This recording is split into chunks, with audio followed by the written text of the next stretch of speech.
What is going on, everybody? Welcome back to an all-new episode of TAETRO Talks. Thank you for joining us today on this fine Tuesday. If you don't know, we do this show every Tuesday on both my channel and 343 TV, which you can find over at youtube.com/343labs. 343 Labs and I, working together. I'm the creative director at 343 Labs, and we put together this schedule of daily live streaming of all different types of music production content, whether it's Ableton instruction or home studio focused, even some Logic shows. We're going to have a mixing show coming up. There's lots of great content up on 343 TV every single day. So besides this talk show where we either talk to an awesome guest from the industry, whether they make MIDI controllers, whether they're a straight up artist or they do the YouTube thing like I do, our guest today is going to have a lot of really great insight. He's got a lot of really cool credits, not only with big name artists, but with brands. Works in studios, a lot of really awesome stuff. So I'm stoked to get into that conversation today. So any of you who are thinking about, building careers for yourselves in the industry, working in studios, we're going to try to demystify a lot of that business side of things today. And I think it will be a good conversation. If you think that you have friends that will benefit from listening to this interview or that will have valuable questions, or if you're going to have a valuable question, drop it in the chat. But also, on your Instagram stories, if y'all want to tag me and say, hey, watching TAETRO Talks right now, I'll go ahead and share that on my story as well. And just kind of get the word about the show out there. I think that would be great. Like I kind of alluded to earlier, we're brought to you by 343 Labs, which is an electronic music school in New York, Berlin, and online. You can take lessons from beginner, intermediate to advanced in different things like Ableton Live, all 3 levels, Logic, all 3 levels, synthesis and sound design, music theory and songwriting, all that good stuff. So don't hesitate to check out the link in the description, 343labs.com, to check out what courses we have online. So you can be anywhere in the world or in Berlin if you are there. And there's also other cool stuff in the description. You can find out more about our guests and different links that we'll talk about later. I see a few people in the chat. Right now I'm monitoring my channel's chat. So if you're over on 343 Labs channel, thank you for watching. I just forgot to pull up that chat window before we started. So I'm going to say hello to the folks in my chat really quick. Subhash, hello from Asia. Hello from California. Hello. Philo from Germany. What's going on, my friend? Subhash says TAETRO is famous worldwide. Not quite. I think just within 30 feet of myself. That's how my spread of famous goes. Nishark, what is going on? Welcome to the show. My mom is here. My dad is here. Very supportive parents. I wish that you would all have supportive parents as mine. Simo Fresh, what's going on? Bueno Ladley. Hello, Gabu is here. Will Joseph is here. And the famous Max Wild in the chat. Hello, Max Wild. As you follow the conversation today, feel free to jump in the chat, ask some questions, comments. If they go with the conversation, I will totally ask our guest today. But I guess without further ado, I should say hello to Sunny Place, who just joined the chat. Hello. Without further ado, I will go ahead and introduce our guest, Danny Bobby. So please join me in welcoming our guest today. Danny, welcome to the show. Hey, how's it going? I'm so stoked to have you here. I have read a lot about you. We got connected through Topliner in New York, which was this connection with 343 Labs. And you work for them, but you also do a lot of other things, which we kind of started talking about a little bit before the interview, which is funny. We're going to try to cover a lot of those things today. I don't know if we'll be able to make it through all of the things. But the one way I like to start these conversations with my guests is something, we also touched on earlier. It's how hard it is to define ourselves in what we do in this industry, no matter if you're a content creator, you're invent instruments, or you work in studios, or you're an engineer, producer. How do you define yourself in this crazy world? Most people, if you'd ask me, I would just say a mixing engineer is my normal answer. But yeah, I also do production stuff. I also do recording stuff, do vocal production, and do studio guitar work and things. So it's really just kind of all over the place. Right now, you're kind of a renaissance man in the studio. Yeah, like a jack of all trades, master of none kind of deal. Nice. I'm sure master of many. I'd hope, but yeah, just right now I've got a little home studio deal going. I just moved to California from New York, where I had Awesome. like a whole separate studio. I had like a a place separate from my apartment, and since coronavirus, I was not able to get as many in-person sessions, so I moved to Sure. just mostly virtual stuff, just like mostly Skype and everything. So since then, I realized I didn't need the studio space anymore, so I just downsized, moved the studio to my apartment, and moved out west for better quality of life. Yeah. Is that exciting or is that a little bit of a letdown moving from like a external studio to a home studio setup? Well, now I really like it. Like when I first got the external studio, I loved it, and I lived with roommates, and I had just like a lot of reasons to have it, and having artists over all the time and people I didn't know coming over, it just felt much better to have like a separate For space for sure. it. But now that I'm still mostly not doing a lot of in-person stuff, like only like close friends will come by. Um, yeah, it's really nice Yeah. having it having the home studio set up. That's awesome. And since you brought it up, I'm kind of curious how does survival work in this time of coronavirus? Like if your whole business model essentially as a mix engineer, producer, whatever is like bringing people into the studio, client work that way, and that's no longer a possibility. Even with travel, if you're bringing people from out of state or wherever to come record with you, like if that's no longer an option, how have you kind of flipped it and adapted to the current situation? You said you're doing Skype stuff. I can't imagine how that Yeah. works.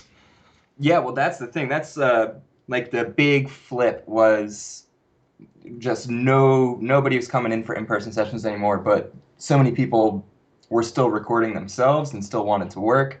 Yeah. And even people who wanted to get production done and stuff who just had like a song written on guitar chords. And so I started just doing Skype sessions and figured out there's a program called Listen To. I Hmm. think it's by like AudioWorks or something. But it's called Listen To. And basically you put it on like the end of your chain in whatever DAW you're using, and it'll send a feed, and you can just send them a link, and whoever you're working with can just like open up a web page and get the direct feed from your session. So it's Amazing. like a really easy way. If you both wear headphones, then there's no like bleed or anything back and forth, and you can just really like dial in. That's awesome. And I've been doing that And with like mostly mixing stuff, and then also doing like production for people too. nice. That must be such a challenge to do mixing virtually. Are you able to collaborate on really the finer points of mixing? Like, is the signal good enough? I guess. Like, is the transmission full quality? Well, yeah, there's very rarely like the plugin does a really good job. It's definitely compressing the the audio out. It's sending out like Yeah. a pretty crushed version of it, but not much worse than you get from like an MP3. So Right. it, it yeah, only like the Good very enough for the session. yeah would be able to really Yeah, notice a big difference there. With like the dynamics, obviously there'd be a difference, but you could definitely for get a sure. really good mix. Yeah. Nice. All right, not to talk too much about the coronavirus, I'm just always fascinated by how folks are surviving in the industry, like when everything has to get flipped on its head. So that's fascinating. That's good to hear that you're able to adapt because I think a lot of people had to abandon ship and did not find ways to adapt, Yeah. unfortunately. So it's cool to find that you're able to do that. I guess I want to zoom out a little bit on you and your career because from what I know about your history is you kind of maybe did a traditional sort of approach and started working in studios early on and that's kind of how you got your feet wet, your toes in the water. Do you want to talk about like the beginnings of your career when you first started working in studios and gaining that experience? Yeah, so when I was like 20, I had just graduated from like a music production program, like just a diploma, not like a full degree or anything, just like a year little Mm-hmm. program. And I met somebody just like through a friend in that school who ended up being the manager of Platinum in Times Nice. Square. And so I just applied, and I knew her, and she knew, that I did well in school, and they took me in as an intern. And I worked as an intern there for probably like a year and a half until I was hired as an assistant engineer and then engineer. That's And great. I did that for really only like another year before I realized it just was not paying all that well, and I had so many clients that I realized I could just do it on my own accord, or do just my own separate studio and make it work. Yeah. Is it something like, so that sounds like the very traditional approach that everybody talks about. Like you get the internship at the studio, you like whatever, you pick up the trash, sweep the floors. I don't know if that's like what your Oh yeah, internship entailed, get but is that coffee. basically what it was? Oh yeah, 100%. Yeah, for a, a good like definitely at least a year and a half, I was Nice. doing pretty much only just going getting meals for the artists, going and getting coffee, going and getting alcohol for everybody. Yeah. Just yeah, the cleaning up. I would sit in on sessions and help like plug stuff in, but not really a lot of actual assisting work. Right. And even For though you weren't like at that level, you weren't, like you said, like full on assisting or hands on at all. You were just kind of like there to help with the minor things. Were you still feeling like that was, you were getting like a ton of experience that was kind of getting you ready for like the pro leagues kind of thing? Oh yeah, definitely. It's like super valuable. Even just things like how the engineer and the other assistant engineer, like the way that they're interacting with clients, the way that they treat them, and just like everything that goes around. And then things just like the templates that they were using. I gained like just so much, just like stealing what they were giving me. Right. Well, you get kind of like that crash course. You get that behind the scenes look. So it seems like, the internship job might not seem glamorous, but if you can at least sit in some of these sessions, you can absorb a lot if you literally Yeah, just. and it's still cool getting to be in these like, especially at that time when you just get thrown into a session with like French Montana or something, and it's Yeah. yeah, it's really cool. It's definitely worth the experience for the knowledge too. Yeah. Yeah, with some of the higher level artists, you kind of touched on it a little bit, but what is that relationship like between the engineers and producers in the studio and the big artist who comes in? Like what did you learn about that dynamic that you kind of brought forward with the work that you do now? Well, really, it's like every artist is different. Some people come in with a big party. Some people bring like 50 people in there, and they want to have a good time. They want to be hyped up. They want everybody to be involved. Yeah. And then there are very, very opposite. Like they'll turn all the lights off. They'll only have a few people there. They won't even play the music out of the speakers, like headphones only. So it's like really you kind of almost like a DJ. You kind of just have to read the room and decide, Yeah. oh, this person is really private, really secretive, or really like internal, whereas somebody else is like a real extrovert. Then you can kind of be a little more goofy, a little more. Yeah. Yeah. It seems like it'd be really relationship driven. Oh yeah. I mean, that's the thing. There's so many people who can mix well, and so many people who can record well, and it's so subjective that it's rare that these artists are going to somebody because, oh, I think that they're just the best mixing engineer, period. It's like Yep. people work with people that they just like to be around. So it's like if For you sure. can be somebody that they want to be around, and that's going to be so much more valuable than even just little technical stuff, I guess. Yeah, it seems like you can go and get all the technical knowledge that you want. You can do the certificate program, you can watch all the templates get loaded and all that stuff, but you got to learn the human element. It seems like Yeah. that is equally important. Yeah, you got to interact with people in like this very real time kind of changing way because they're Yeah. during get frustrated and their whole vibe is going to change, and it's like you kind of have to Yeah. them get back on course and feel good about it. Yeah. Seems like a patience game. Is Yeah. there a favorite record you worked on while you were there? Oh man, probably. I mean, I wasn't the engineer on it. I was just assisting, but um, there was the French Montana verse for All the Way Up because I loved that song. That's awesome. I was assisting Yeah. on that session. Maybe let's break down for folks at home because I think there's a lot of roles in the studio and I think they get thrown around interchangeably like producer, engineer, mix engineer. Like what you want to break down some of the key roles like who's in the room when you're doing that verse with French Montana and engineering and then there's an engineer. Yeah. Who else is in the room? What's everybody's role? So usually it's an intern, an assistant engineer, and an engineer.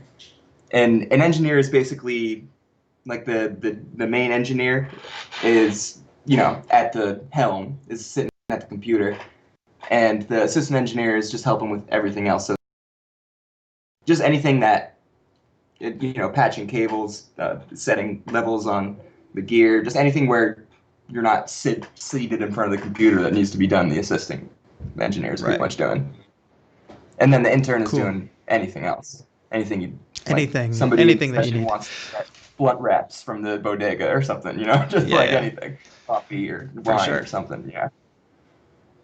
Yeah, that's very cool. So you find that most of the times in these sessions, you're working mostly with like vocalists, rappers. You're getting like instrumentals. Like you're basically getting a mix of the instrumental. They're coming in laying down vocals. Like, is that basically the process? Were you sitting in on any sessions where instrumentals or beats were being made? Is that process completely separate? Just a little bit of like insight behind the curtain to that. Oh yeah. Well, that's the same thing where it depends on the person, because Sure. there's definitely a lot of people you would come in, like Rich the Kid is a good example of that, where we would come in and it was almost always just like a MP3 track, just like a 2-track instrumental, and he's just doing like demos over it, just like recording a verse over it and moving on, and just going and doing a bunch of those. And then we had other people where it was like there's this band Too Many Zoos. They were Mm-hmm.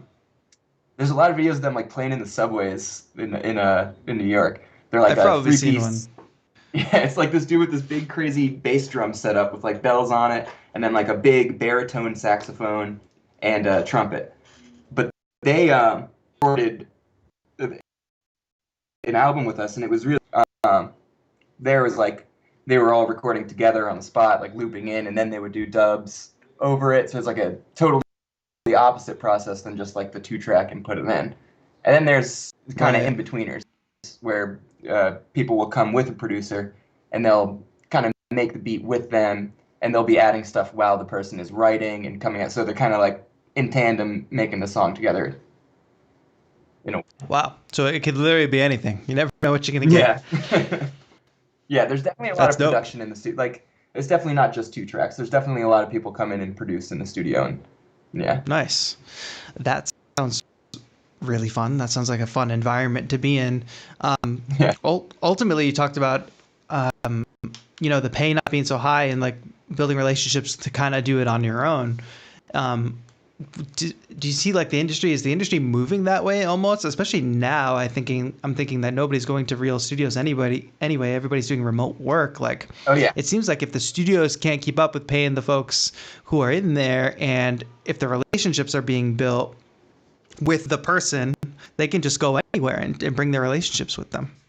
Yeah. Well, that's the problem. Is before the industry was based on really the gear and the technology, because it was so sought after, so hard to get, and so expensive, and only some people Right. had it and knew how to use it. And now everybody can get stuff that's like really high quality. Like I've got the Apollo 8. I mean, this thing's still kind of Yeah. expensive, but I mean, compared to like for what it does, compared to like what an 8-track would have costed, it's ridiculous how affordable it For is. sure. And just like anybody can do something like this, anybody can learn it, and it's yeah, there's no reason you can record on your own. You can get like a decent room set up, get a nice mic, and you can record on your own and just send it to somebody to get mixed or anything. And like the human element of having the session together is still important, but the the industry is always like, I think it's much more reliant on the person itself, on the relationship, than on the studio. Like people are gonna go Right. with the engineer. They don't care about the stuff that's at the studio. Totally. And it seems like the person who finds the stuff most important is the actual engineer or whatever. And if it's as accessible as you say now, which let's get into that whole aspect of gear. I know a lot of the audience is super into Yeah. gear. Do you want to maybe talk about some of the main pieces in your home studio, like that you're using to do like super high quality work, but from Yeah, so basically it's really not much. I just ate that I just run anything in, like anything that I'm going audio. And then I got like this that I'll use, like really I just like the Apollo pre's amp if I just want to like beef something up a little bit. And then besides that, I have these nice focals that I love. Um, monitors? yeah, these nice focals. and there's really not much else. I have like some synths, just instruments, like synths. I have my Ableton Push and all that. But as far as like actual mixing recording gear, it's really just the Apollo, and I have a U87. Awesome. It's very, very minimal. And it seems like it is super accessible. That's of course all high end gear, but nothing that like somebody who super aspired to it couldn't get. Are you doing any mixing on headphones or mostly all speakers? Mostly speakers. I use SonarWorks. It's like that room correction software where Right. you take like a reference mic and you can record the all like the you measure your room basically, and it tells you where your boosts are, I guess. And it puts like a corrective EQ to filter over it to kind of cancel out the all like the negative nodes in your room. Sure. Um, Let's talk about that. Let's get into that room treatment for the home studio.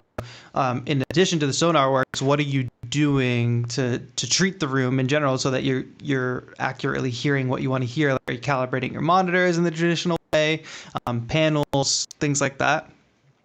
yeah, well, I have just a few acoustic panels that I made, just like 2x4s filled with rock wool, and like just some old bass traps that I've had put around in the corners.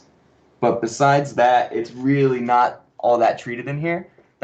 In my old studio. I went really hard going for just trying to treat it as well as I could, and it was a Sure. really small space, but I just did the best I could and made like a ton of bass traps, and the end result was almost too dead. And I realized that it's kind of impossible to get a room that small to sound perfect through just acoustic treatment alone. Like Right. if you're gonna rely on just treating your room, then it's got to be like you got to be blessed with a well-shaped room, a room that has Sure. good dimensions for it. Because if you're in just a big square, then it doesn't no matter how many bass traps you put up, it's always going to kind of suck. It's going to It's get all phasey. parallel lines. Yeah. Yeah, but that's where something like SonarWorks is like super helpful because it doesn't matter if you have a shitty room, you can just record it, and it's not going to fix it, but you're going to hear a lot clearer. It's not going to be That's chipping great. as much. Yeah. Yeah, and what's your process for like checking mixes? Like, are you doing like basically if it sounds good on your system, or is it like are you going out and give it a second listen in the car, give it a second listen on the AirPods? Like, are you cross-checking between like common like listening devices, or are you pretty? Is it set up so that your system, if it sounds good, it'll I mean, sound good across I it am all? pretty like confident in my system that it tends to translate well, especially with like SonarWorks and everything. Mm-hmm. But yeah, I definitely always check mixes. I check them like just straight out of the iPhone speaker first is like my always first test, because if your vocal isn't like strong and on top out of your iPhone, then it's like there's a big problem. And Sure. then besides that, yeah, I check in the car, I check on AirPods. Yeah. Nice. We had a guest on, I forget which guest it was in particular, but they talked about uh, the bathroom check, that if they kind of were finished with a track and then they went over and they went to the bathroom and all the doors were closed and they could listen to the track through all the walls and it still sounded good, they were like, okay, it's fine. It's That's the really bathroom funny. check. That's I actually do Yeah. the same thing. I didn't think about that, but I just step right outside my door and hear it from outside the door. And yeah, if it sounds right, then I'm happy with it. That's really funny. I do the same thing. I never even realized it. It's kind of like a neurotic thing I do.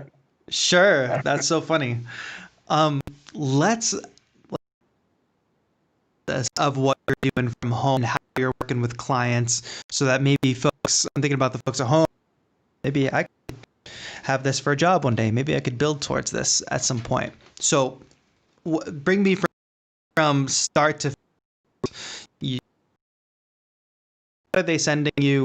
What are you doing with what they're sending you? And then what's like the process back and forth, like Yeah. Okay. So I'll do. the life of a project, I guess. Yeah.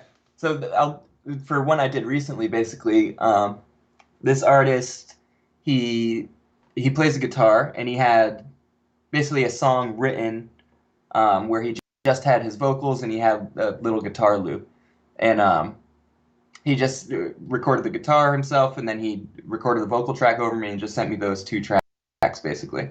And then so we join in just like over Skype or over Zoom, whatever they want to do, and it really doesn't matter because I'm not sharing audio through streaming media. So Right. then I just share my screen, pop it into like a Pro and sent him that audio through the Listen To program. And then we'll just start, and they're just like, hey, what do you hear for it? Like, what kind of sounds do you think would sound good, or if he has any references or anything. And then we'll just go at it. Like for this one, we ended up just taking the guitar out and just using it as like a bass reference for the rhythm and the melody. And then I just like played in some new chords behind him and started just like fleshing it out that way. We get some like synth chords with Serum and have him pumping, and then move on to drums and just like have him there every step of the way. So you're doing the whole production session. No, this is not just a mixing session. This is like full on production session. So we'll do the whole production just like that, and come up with something that we like, and then we'll do another session, and then we'll like start actually. Sure. And how separate are those processes? Are those is that across multiple sessions? Is that across a single session? How long is that session? I mean, really, it's varied depending on how like complex the song is, I guess. But it's never one session. It's always two, because like if I'm producing something especially, then after a few hours of producing, then I gotta step back. You have to refresh your let my ears adjust. Yeah. Otherwise, I don't know what I'm doing anymore. Give it a few hours or give it a day, rest on it, and start again. Yeah, it's pretty much always 2 sessions, and sometimes just the mixing. Yeah, you've talked about being involved in a few different genres. Are there genres you're more comfortable with? Are you or do you feel like it's important, I guess, for folks that want to pursue a similar role to be kind of fluent across different styles, or should people be honing in on a single style or a certain selection of styles? What do you suggest for that? I think, there's probably, it's hard to be able to be great at all of them, because, mixing for rock music or like indie music is going to be like so vastly different from like the pop world. Yeah.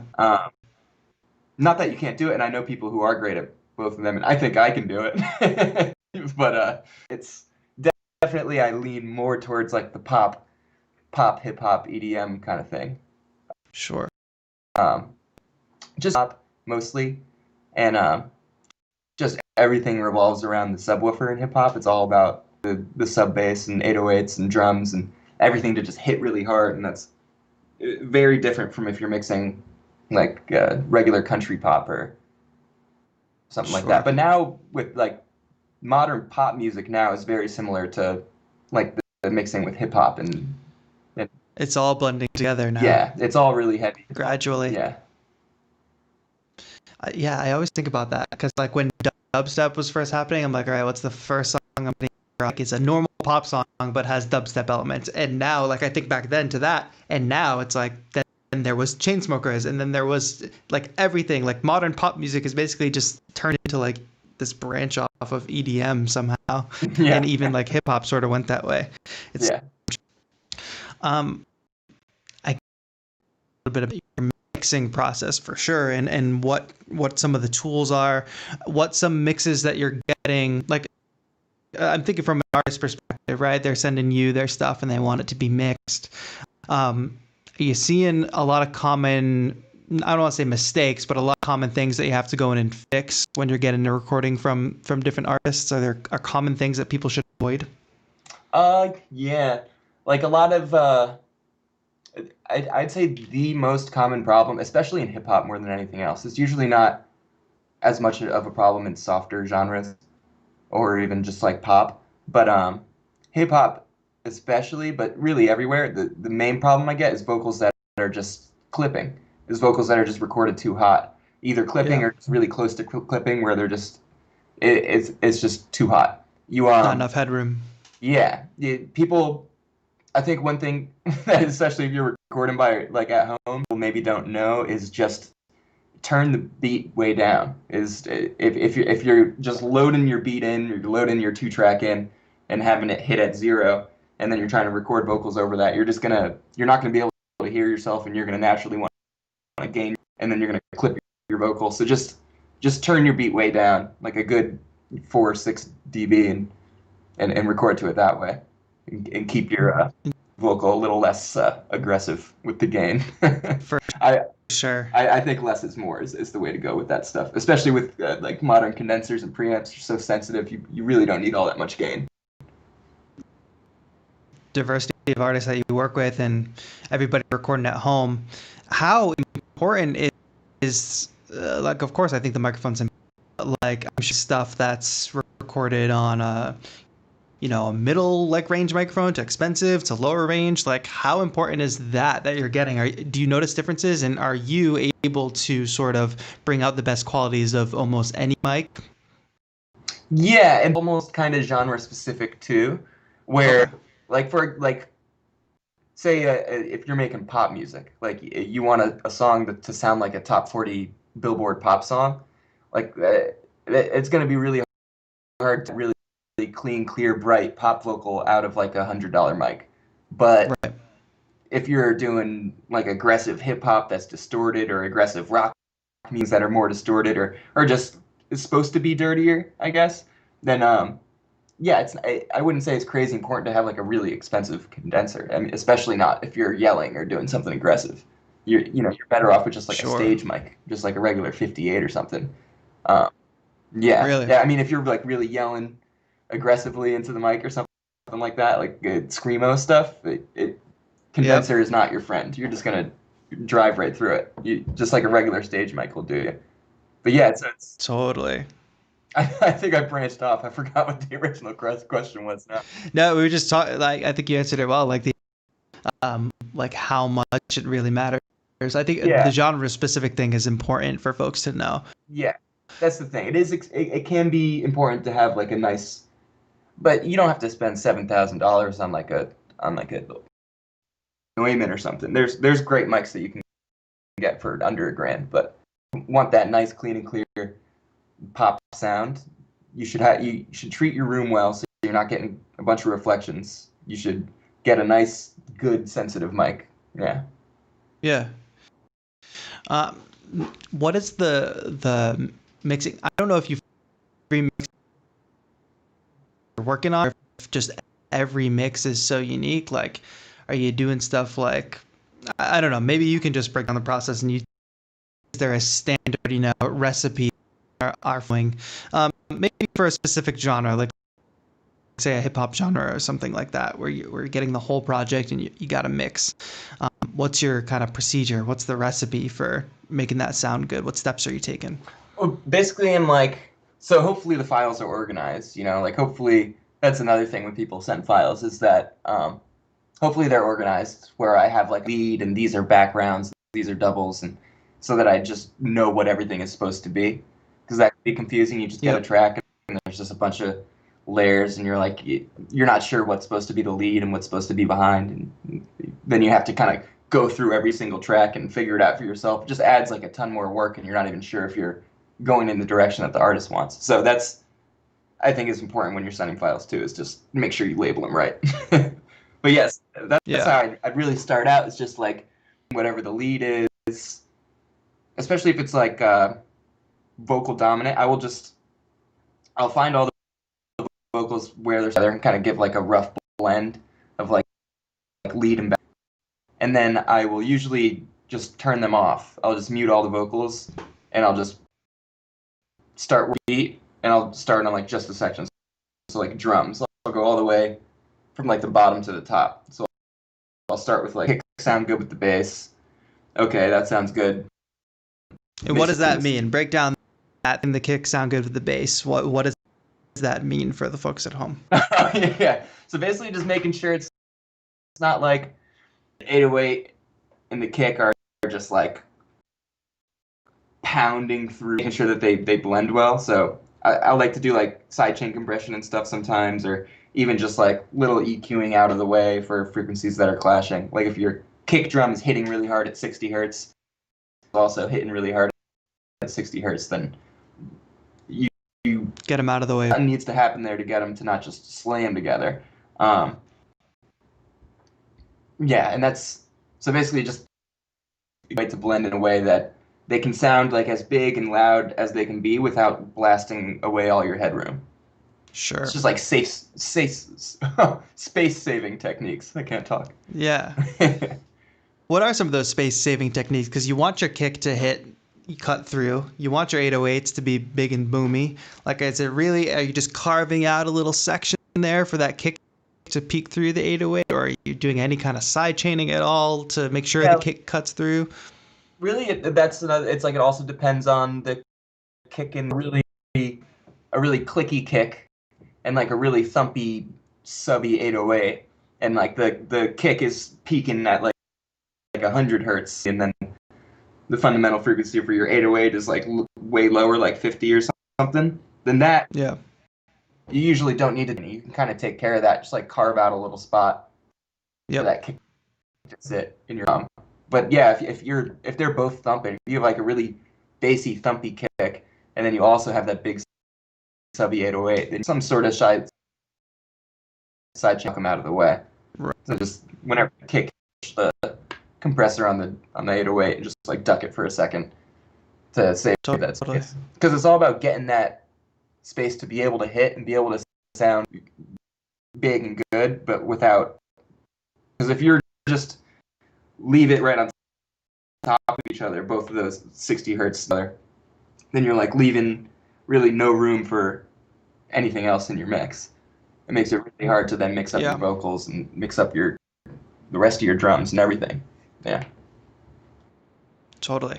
All right. Well, we got as far as the bass and the drums.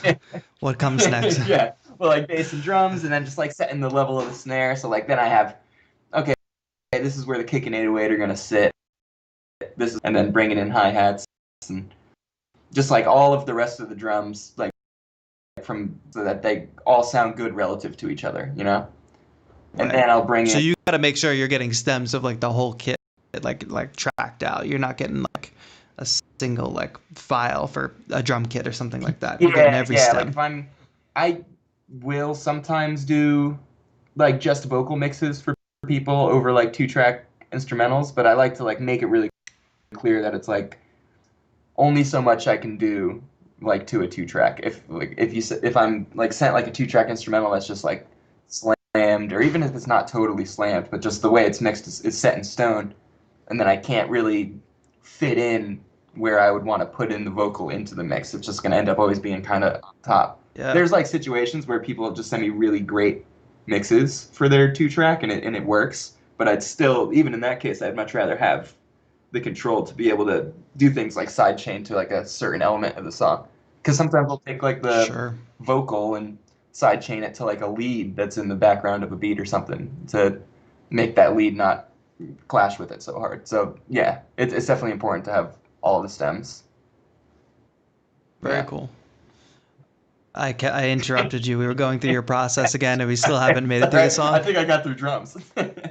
Yeah. So we get the drums, and then so all my levels are just like set relative to each other, because that's really all mixing is about, because it's all just relative to each other. So next I'm bringing in like all the musical elements. If there's like guitars and everything, I'll group all the guitars together. So everything like should be treated similar, I'll put together. So I'll put all the guitars together. I'll put like pads together. I'll put like things that are more plucky, or like things that are more staccato and not drawn out. I'll put them together. Just like anything I can categorize these things to separate them, then I'll put them in their own like group, in their own aux, and then I can affect them all separately. Sure. So instead of trying to go in and like move all of these elements down, let's be like, oh, I'll just brighten all the guitars, or I'll just darken all the plucks. Just like makes easing way simpler, way quicker, and like visually it makes it so much easier for you, because you're just saying, oh, just push this whole thing down, push this whole group down. Okay. Right. Is there this process? Well, I'm sure there is, but like you're putting the things into groups, and you're kind of changing their character based on like how they all fit together. Are there instances, or is there part of this process where you're not just changing the general character of the individual sounds and the individual parts, but you're changing them over time? So maybe, the guitars, we want the guitars super bright here in this verse, but as we grow it into the chorus and beyond, like we want to kind of darken them a little bit here and then make them bright. Like, are you doing that over time? Yeah.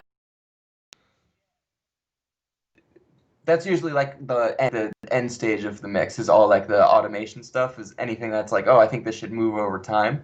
That's usually like stuff that I go and pass through all that stuff at the end. Like basically what I like to do is I like to start portion of the song. I should have started here. But this is Okay. I like to start it like so whatever is like the You mean like most dense, like the yeah, most things happening? yeah, so like the last chorus or something. So whatever is like the biggest part of the song, the densest part of the song, I'll take that. So I'll start with like the whole process that I was explaining with going from the drums ground up and then bringing in the instruments. And then after that, I'd bring in the vocals Yep. and just like all that. That would all be in like the biggest section of the song because I'm trying to mix it like as clean and as big as possible for that section.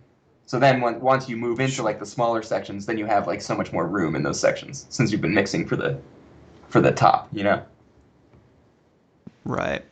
Not to continue to just interrupt this whole process, which is great. But a question from Max Wild in the chat was, do you prefer working with stems or do you prefer working with the actual session in the original I actually DAW? prefer stems. It seems like working with somebody's project in the DAW would be a nightmare, especially if it wasn't your own project. Yeah, because you have all this routing going on and you don't know where it's going and Right. you don't know what things are labeled. And then just the possibility that you don't share the same plugins. Yeah, I definitely like everything just stems I'd much rather prefer. And as far as vocals, I prefer everything raw too. Like obviously if you have effects and stuff on your instrumental stems, that's part of the production. You don't want to. Right. But for a vocal track, you just want the raw, like no effects, Yeah, I nothing. just want it raw. And if you have like time-based effects like cool delay, echo stuff, like that stuff I would want as stems too, but separate from the track. As long as it's separated. As long as you can Sure. get an effects track if you want to keep those effects, but as long as like the vocal itself is still raw and dry. Yeah. And I wonder, does your mindset change when you are mixing a track that you produced, or like you know that you're going to be producing and mixing the track?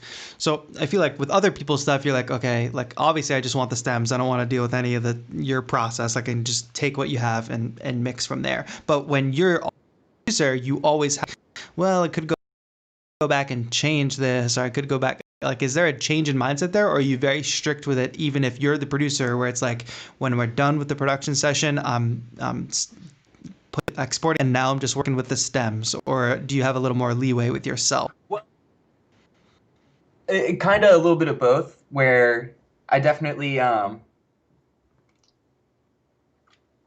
sorry. It's okay. I'm drawing a blank. No, it's okay. I think it's tough because like there is the whole thing of like the mixing process, and for me, like I'm just totally like a home studio thing, like one-stop shop for myself, right? So I always like it's always like not nerve-wracking, but like, because you're like, well, then I won't be able to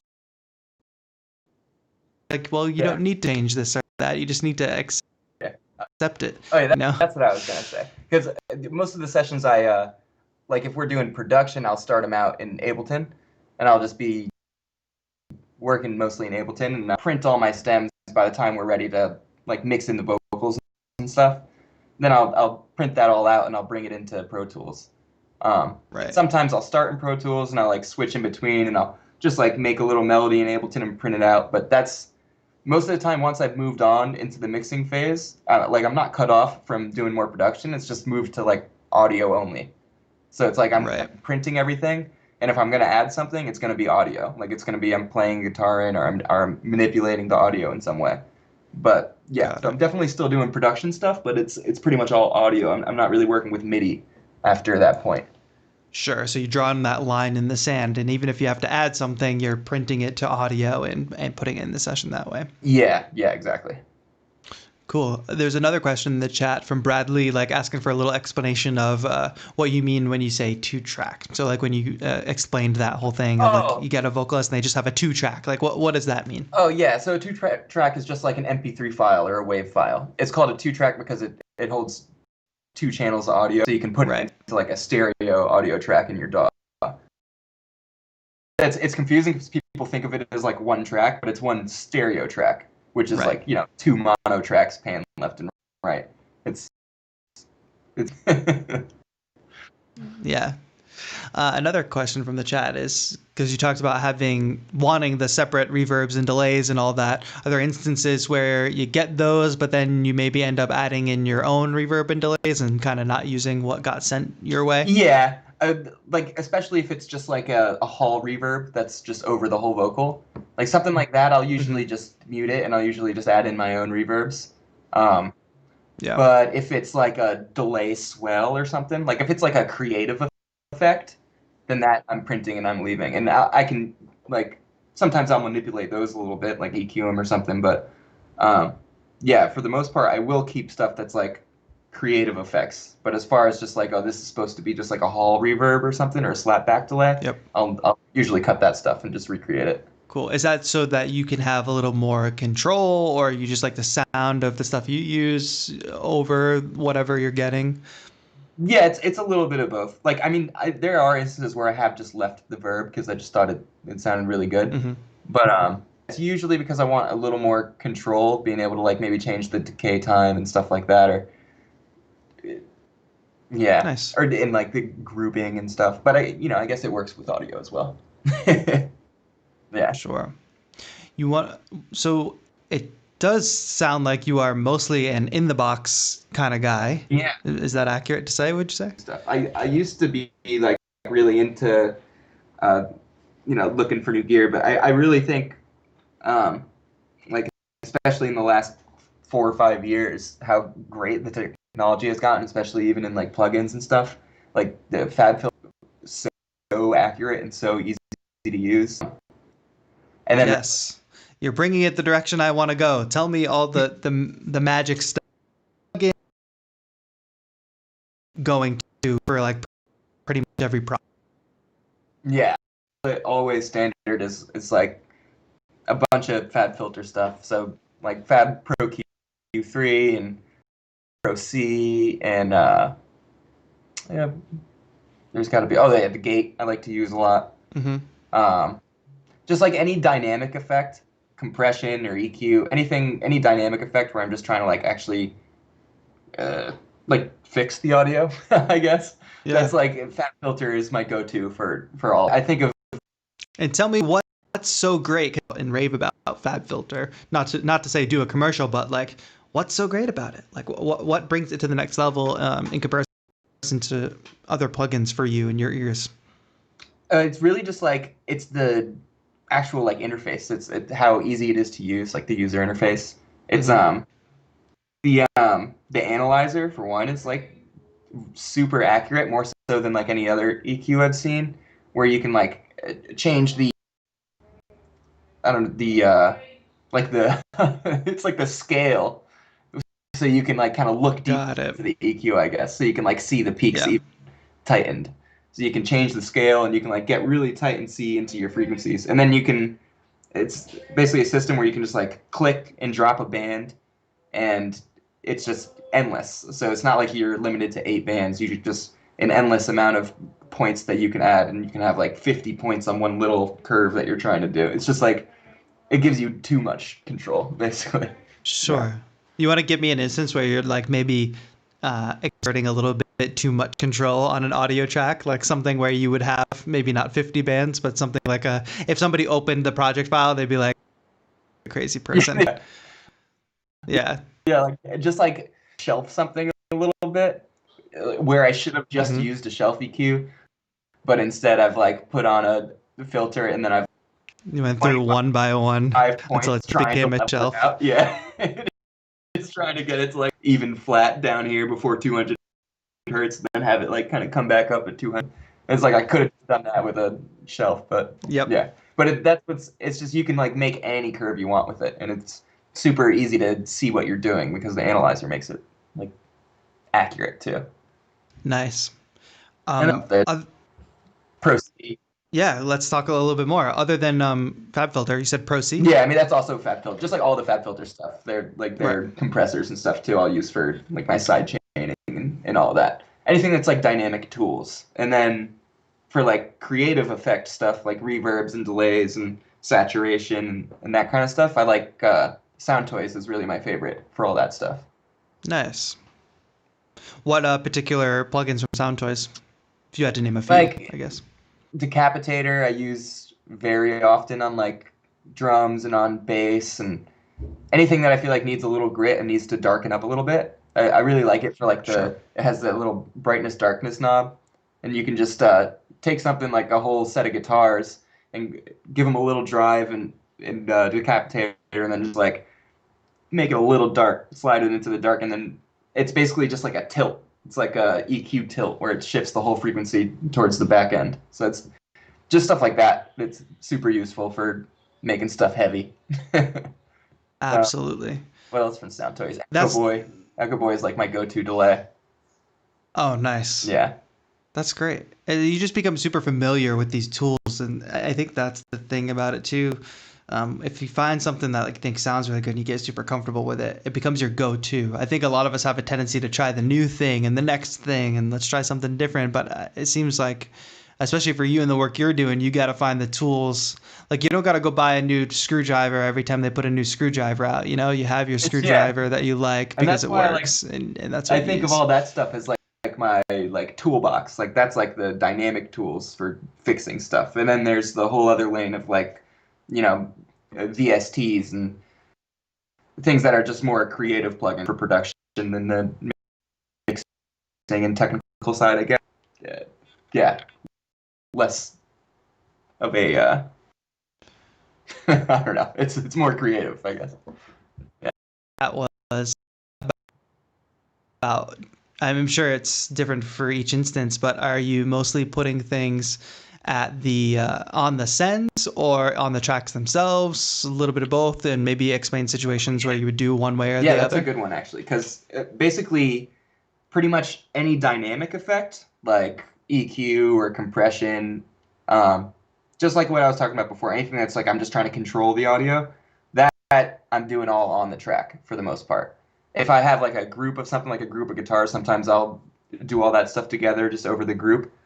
But for the most part, I'm doing all that stuff by the track. And then time-based effects like reverbs and delays, I'm doing all that stuff on sends. That's kind of my rule of thumb. I mean, I know people who do it differently, but yeah, that's pretty much how I always do it. Is time-based effects are on sends and dynamic effects are straight on the track or on groups. Nice. And what's the sends? It just makes it easier to like work with and blend with, so you're not just like you don't have to go in and change the mix knob on every single one of your tracks to try to get it to sound like all your backgrounds moved out further or something. You could Yeah, just like take your reverb send and just jack it up. Whereas like with dynamic stuff, you want it to just be one thing. You know, you just want one fader that you can bring up and down for the level of the track because you're not sure. like unless you're doing parallel compression and you're trying to blend it in. But yeah, it's kind of a special case. Awesome. We have gone deep into this world, which I'm so excited about. I hope folks in the chat are enjoying the conversation. I do want to talk about. I want to, we went really deep and super like into pro mode, and because you're obviously working on like pro sessions and stuff like that, I do want to talk a little bit about like for folks who maybe don't have any fancy gear, maybe don't have any fancy plugins, maybe they've just got their DAW and what's stock with them. Before we little bit about Topliner, because I know you work with Topliner, and maybe you can, because I've got a link in the description for folks who are watching, but if you Topliner, it seems like you guys have like a really amazing community going on. Do you want to just give like the elevator pitch for Topliner and what you do with them?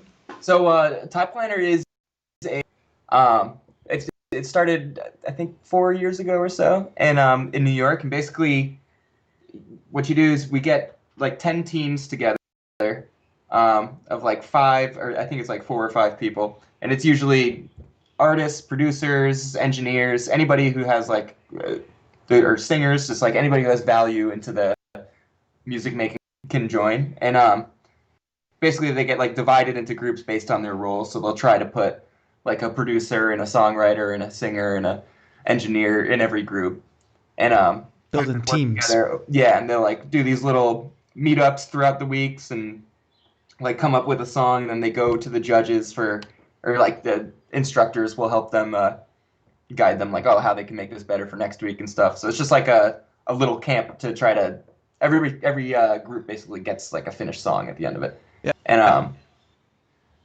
and basically my role in that is I'm working as a mixing engineer for them. So any in the previous camps, I would basically when the teams would be done with their songs, they would come in for a mixing session with me, and then I would rough mix over it for a few hours and like guide them on how they could better on their own before like the Right. final judging. And then yeah, at the end there's like we have a big finale where get like industry judges and stuff to come down and listen to all the songs and basically like a winner is awarded for there's like a lot of awards are given out too for Nice. different Well, athletes.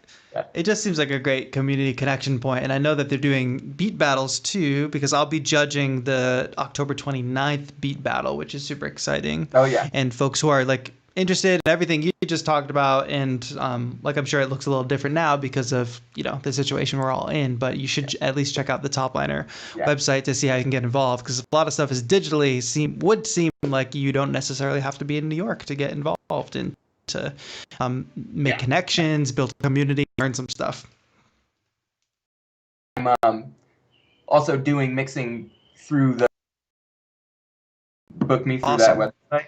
And that's basically right now because we're not in camp stuff. I think they're moving to more of this virtual lane too. So yeah, there's definitely Nice. still a lot to be done. All right. So check out the You guys. Topliner website. The link is in the description. You can book your and then connect to the community that way. I think that's pretty cool. All right. You kind of touched on it when we were talking about Topliner, but you talked about like workshopping people's mixes, showing them what they can do to kind of make it better on their own. Let's go like we zoomed in on the professional level for like your process and what you do and working with big artists and clients. What can the home studio music producer who's just working on their own in their DAW, don't have too many plugins, don't have a huge budget, what advice can you give to them to get like really decent sounding professional mixes with what they've got? Yeah, well, I really don't think you need that much, especially for mixing. Like from what everything I'm using for my mixing is pretty much all in the box. All in the box. I have like some UAD plugins that I use that you need like a UA for, but besides that, it's all pretty much in the box. So as long as you have even stock, even like you can just take a stock Ableton without any of the extra plugins, without any like VSTs, and you could still make really good stuff. It's all about just your arrangement, bass and stuff. I think a lot of things that producers do early is they try to just endlessly fill their songs to the brim. They're making beats or making songs. They're just like, okay, I added this. Just keep adding another thing, and they just keep adding stuff and adding stuff when they should just be taking those few elements to sound as good as they can. And in the end, if you have four elements like drums, bass, a guitar, and a vocal, and all of them sound really big and good, then it's going to sound a lot better than if you have like 20 different layers of a pad that you're throwing in. Because like in your mind, you're thinking, oh, it's going to sound really huge. I'm putting in like 20 layers. But in the end, it doesn't work that way. It's you're like tricking your brain into thinking it's big, and really it's just like all of the congestion of that mix is making it sound really small and constricted. So it's that. Yeah, especially as folks like making beats and like instrumentals that they expect to have a vocalist on. I find that people way too often are just like have the busiest arrangement going on, like so many parts. It's okay, but where would a vocalist even fit on this? Yeah, and again, having like a bunch of arps going on in the background, and then also having like a lead on top of that arp, and then like flutes, and it's just like there's like fill the mix really big, and it would be cool. But that's a big part of it is also having it shift, is being able to have parts that are low and soft that don't have a lot going on, and moving those into parts where there's more going on. Because I'm going from like a thing to a bigger thing, then you're just not going to have that energy, and it's as appealing. Sure. Yeah, totally. Are there like sound design like rules that like folks should just follow? Like get low end out of things that don't have any low end, or that don't need any low end. Like basic compression, like compress everything at a certain level, or like whatever. Like are there any like things that you would just recommend people do all the time? I think what I always like to say, like what my real ethos is now, you only do something if there's intent behind it. So if you want to compress something, you ask yourself why. Like, why do I want to compress this? And if you can't think of a reason, then don't compress it. Like if you want to compress something, it should be because you want to like fit it into a space, or maybe you want the actual sound, you want the effect of something that sounds hard compressed. But otherwise, if your level, like Sure. if you crank something out of a VST, like a VST synth, like say you have massive or serum and you have a synth and you play something and it's just like stock 100 velocity. If you put a compressor on that, you're not going to do anything. You're just like shrinking the top of it because that signal has no dynamics. Like the Yeah. only purpose for your compressor is manipulating those dynamics. So if it's just a block of waveform, then you don't need compression on it, you know? Got it. Same thing with EQ. Move to EQs that you see people do or that you think you're supposed to do. It's like if it doesn't sound good, and if you're going to do something, if you're going to compress something or EQ it, then you just have to have a reason for it. You have to be like, Yeah. oh, I need room for this. I need space for this. So I should do this. I think a lot of that, like what you're mentioning, it's so interesting how much doesn't come down to like the technical, like plug in, like clicking on the screen level, but a lot of it comes down to like straight up using your ears. And, you know, I think about like having gone to like a traditional music program, you did a lot of ear training where you're learning about intervals and things like that. But from a mixing and sound design and engineering, there's another level of ear training that has to go on. I wonder if maybe you can talk a little bit about, not super in depth, but like what, like how have you trained your ears over the years to fully understand like what does a sound need? Like is it about like having these awesome reference tracks that you constantly go back to and say like, yeah, the guitar sounds like this in that track and I kind of want to like emulate that style. Why does it sound like that? How does it sound like that? Like how did you train your ears on an engineering and mixing level?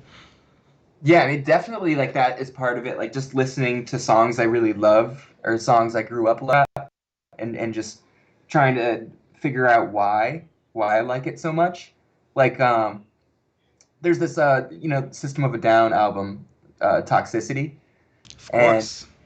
I loved that album as a kid, and like I've gone back to it a bunch of times in my life and been able to realize now like the reason I like it so much is because like the dynamics in it are so incredible, because it moves from like this really soft, small, like pretty place with these like bright acoustic guitars and like really soft like chimes and stuff, and then he'll just like boom 180 and just like hard slam into giant wall of guitars and like big drums.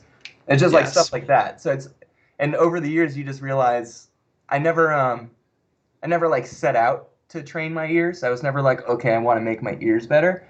But if you're tweaking EQs enough, basically, you're gonna know what 100 hertz sounds like. If you're Yeah. doing it enough and you push at 100 hertz and go, oh yeah, if this is 100 hertz, that's my problem. Like if you do that for years, you're gonna be able to know. Like somebody will say 100 hertz and you'll hear it. You'll be like, oh, I know what That's that funny. sounds. Yeah. So Yeah. it's yeah. I think we all aspire to be at that level. And with you bringing up System of a Down, like, do you find this? I find that like a lot of the music I listened to when I was younger, like rock music, pop music, whatever it was, like music that I was super into, I go back and listen to it now, having some music production experience, and say, I really love this because this production is amazing. And Oh but when yeah. you're a kid, you like don't know that, you know? Yeah, exactly. I'm realizing, oh, that's why I love this. And then there's Yeah, other it's songs you go back to and you're like, my God, this mix is horrible. exactly, yes. Yeah. It's so funny. Well, Danny, you've brought us from Rich the Kid to System of a Down. I think, you know, we've kind of covered it all to a certain point. I want to thank you so much for being on the show. I really appreciate it. I hope community folks in the chat, I hope you all really enjoyed this conversation. This interview will be up on my channel and then on 343 Labs channel for y'all to watch later. Eventually, I'll get it into a podcast feed so you can take it on the go. But if you missed the beginning, feel free to rewind and watch. Danny, anything you would like to shout out before we completely sign off here? I guess just another shout out for Top Liner Camp. Put me up on their website. So if you guys want to check it out, or if you want to book me, you can get me there. It's mytoplinercamp.com. Yeah, but besides that, nothing much. Awesome. Thanks for having me, dude. This was great. I was worried Yeah. to be able to talk for this long, but you made me very We comfortable. got So it. Yeah, awesome. I'm glad that worked out. But yeah, you folks can check out that link in the description for Topliner. You can book Danny. You can check out all the cool stuff that they have going on. While you're in the description, don't forget to check out the link for 343 Labs, 343labs.com, because if you're interested in just learning the basics of music production, whether you're working in Ableton or Logic, or you want to learn more about mixing and learning more about synthesis, music theory, all that good stuff, you should check out the courses that we have for beginner, intermediate, advanced. 343labs.com. Link is in the description. Spend some time down there, browse around, and at least let us know what you think, even if you're not going to take a course. Danny, thank you again so much for being on. It was great having you. yeah, thank you, man. All right, awesome. Thanks everybody for watching. This has been TAETRO for another episode of TAETRO Talks. Tune in next week and tune in tomorrow for Home Studio. I think they're talking about distortion tomorrow, so that should be a fun one on 343 TV.